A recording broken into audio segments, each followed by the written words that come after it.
This is going to be very roughly cut together. Just I pretend I'm Goddard. There's going to be lots of jump cuts. So the movie I just went and saw was Red Sonja. It took me, as I said, about 40 minutes to drive out to the nearest cinema that was showing it. No one's showing it. I don't know why. The film had about 50 bajillion producers. It was meant to tie into the latest Conan, which I haven't seen, but apparently it's really bad. But anyway, Red Sonja. I, of course, loved the original Conan film. It still slaps. With the Arnold Schwarzenegger, Conan the Barbarian is still an awesome film. I still love it. From that, I started picking up some of the Marvel comics. I did read the short stories.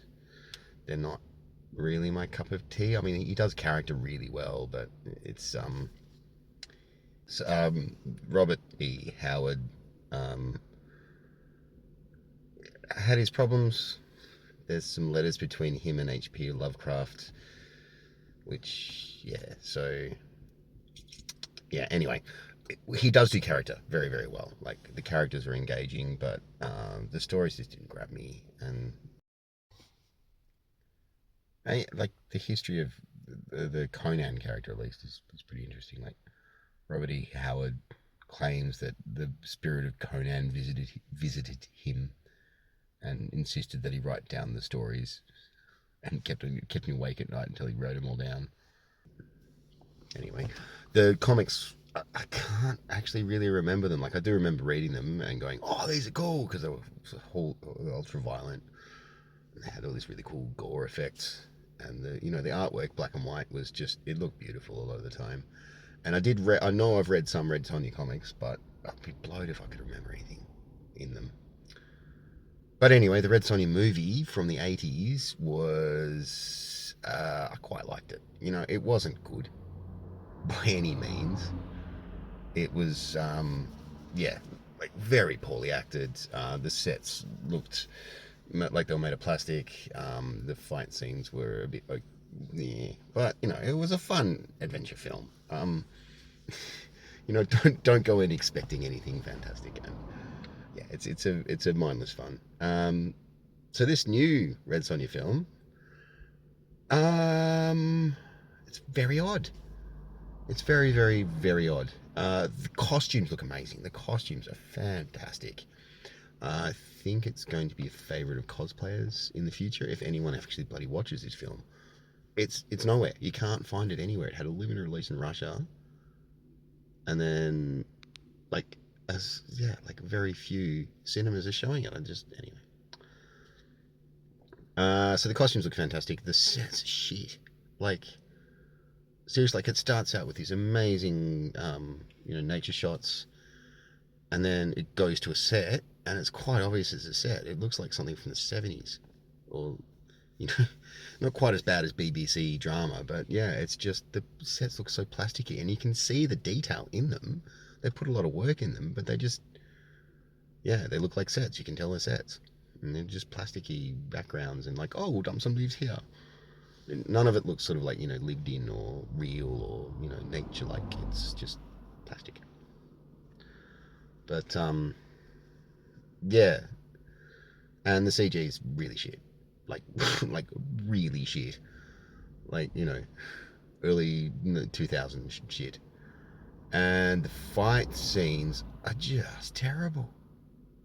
Oh my god, you cannot tell what's going on at all. Like shaky cam, really bad cuts. Like the camera's like right up in the action rather than back a bit and be able to see what they're doing. Like there were some nice little touches in there. Like when Sonja was like going after the armored guards, she'd always stab them in like the weak parts, like in the armpits or the like under the helmet. Just yeah, I mean, nice little details like that. If you could see anything, you just couldn't see fucking anything. Shaky cam, right up close. Cut, cut, cut, cut, cut. It was just bad. She also had a very odd bow. It looked like it was like two bows like joined together like that, and so yeah. think the Slingshot Channel guy did something about that, and it was like a kind of a joke. I don't know what was going on. Um, yeah, like some things didn't really make sense. So Sonya came in, she couldn't fight with a sword. Then suddenly she could fight with a sword. Like that's why you have a training montage. And then so yeah, just a few things like one guy got shot with an arrow by Sonya, and like the next shot she's in there riding with an arrow slung across her shoulder. But anyway, character wise, it was really good. It was really really good. It was really well cast. I loved everyone in their roles. They looked great. They looked the part. Now, if you know Red Sonja, you know she wanders around in the chainmail bikini. I don't know if that comic invented the trope, but it's definitely the first time I've seen it. So they do the chainmail bikini, and they do some different armor, which doesn't protect anything, which is kind of cool because she gets stabbed. Spoiler. Really cool character lines in there, which actually made me laugh out loud in the cinemas.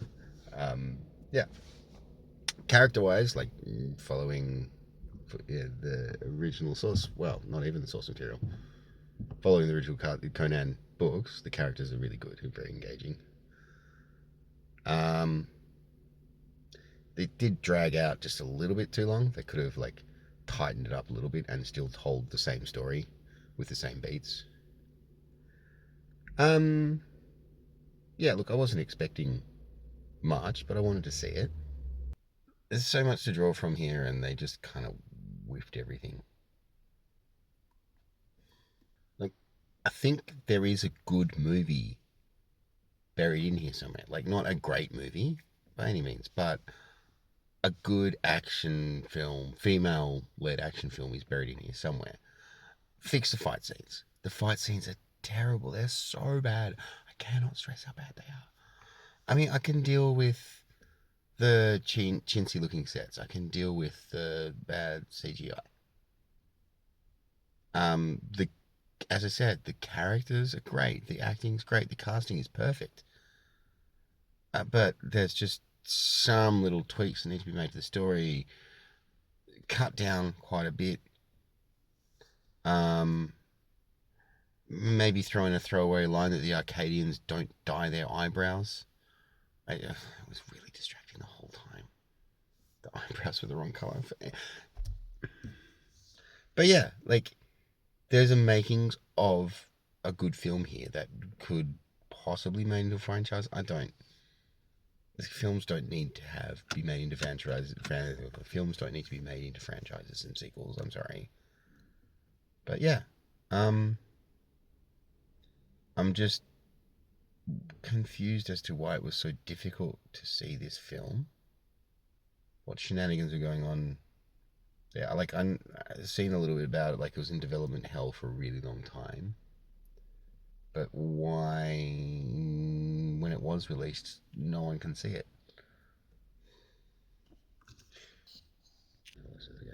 As for the modern cinema experience, it wasn't good. The seats were so uncomfortable.